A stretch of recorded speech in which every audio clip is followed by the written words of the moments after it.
Però questi sono i temi. Non serve, siamo autosufficienti, non c'è bisogno di aumentare il volume, il peso ambientale di questi interventi, voglio dire, anche si pensasse che non facciano nulla all'uomo, comunque è un qualcosa in più di cui sicuramente non abbiamo bisogno, perché non produce nessun beneficio se non per l'intervento per chi produce sta cosa. Se poi chi produce sta cosa sono gli stessi che 10 anni fa volevano come azienda, come direttore, come struttura propinarci l'inceneritore, mi piacerebbe anche vedere qual è l'elenco delle tipologie di rifiuti che con quella tecnologia si possono bruciare, perché poi biomassa, risorse rinnovabili, anche i rifiuti sono biomassa e risorse rinnovabili, vero? No, tanto per capire la terminologia. Quindi buona serata a tutti.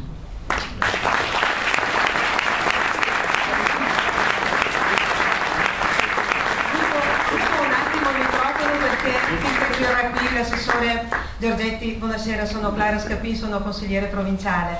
Allora, noi abbiamo avuto adesso una presa di posizione chiara, importantissima dell'assessore Giorgetti. Allora, io gli chiedo, come istituzione, noi possiamo portare avanti, anch'io sono molto preoccupata per questa diffusione nel nostro territorio di queste centrali a biomasse. E sono preoccupata perché sono tutti privati, quindi anch'io dubito che più che l'interesse del territorio facciano degli interessi proprio personali. Le aziende hanno diritto di lavorare per guadagnarci, però insomma quando si parla di un'occupazione del territorio di questo tipo e del pericolo della salute della gente, allora insomma le istituzioni devono intervenire e calmierare questo.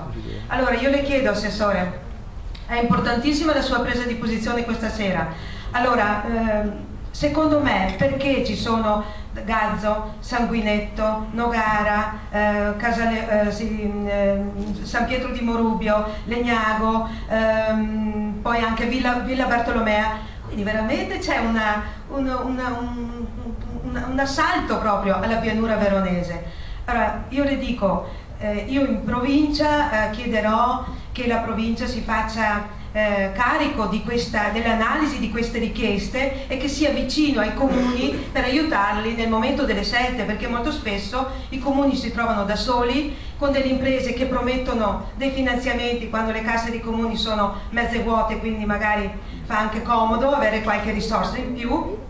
Allora che la provincia sia accanto ai comuni nel momento di decidere, che ci sia un piano e che la regione appoggi questa esigenza, che ci sia un piano provinciale e regionale prima di dare il consenso, in modo che i comuni non siano lasciati soli. Le chiedo se questo è fattibile.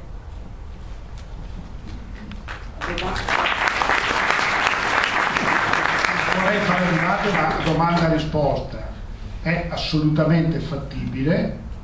L'abbiamo fatto fino ad oggi, evidentemente diventa un elemento ormai per la prossima amministrazione regionale, per cui non sarei sincero se dicessi di sì, perché a marzo andiamo a votare. Evidentemente, per quanto mi riguarda, proprio perché nel tempo è sempre stata chiara la mia posizione, sono assolutamente su questa posizione, personalmente, politicamente. Quindi io l'impegno mi sento di prendere.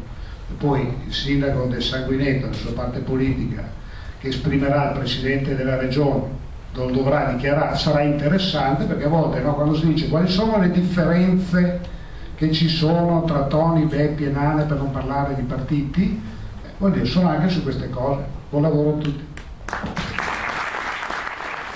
Passo un attimo la parola al vice sindaco di Casaleone e poi proseguirà l'informazione attraverso il comitato del no da parte del signor Michele Scanzella. Sì, scusate, come rappresentante del comune di Casaleone noi siamo fortemente interessati a questo problema. Intanto non è solo il problema se serve o non serve, ma il problema è anche il grosso impatto ambientale. Immaginatevi voi, per fornire il combustibile, quanto traffico di camion ci potrebbe essere nella nostra zona e quindi infrastrutture varie, quindi è un elemento molto importante da tener conto, non solo se serve o non serve, come diceva prima l'assessore Giorgetti, ma anche il fatto dell'impatto ambientale. E poi, come sempre, io contesto che bisogna prima parlarsi, insomma, sentirsi, anche tra istituzioni, penso, prima di decidere una cosa così grande, notevole, di impatto ambientale, sarebbe bene che i comuni si parlassero. Invece, come sempre, prevalgono gli interessi, non dico privati, ma di natura non pubblica, e quindi si arriva a delle decisioni che passano, che calano sopra la testa dei cittadini.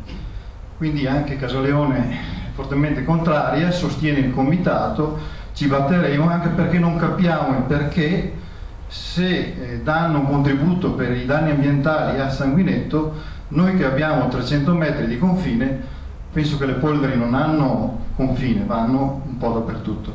Quindi anche questo è un elemento di discussione. Grazie.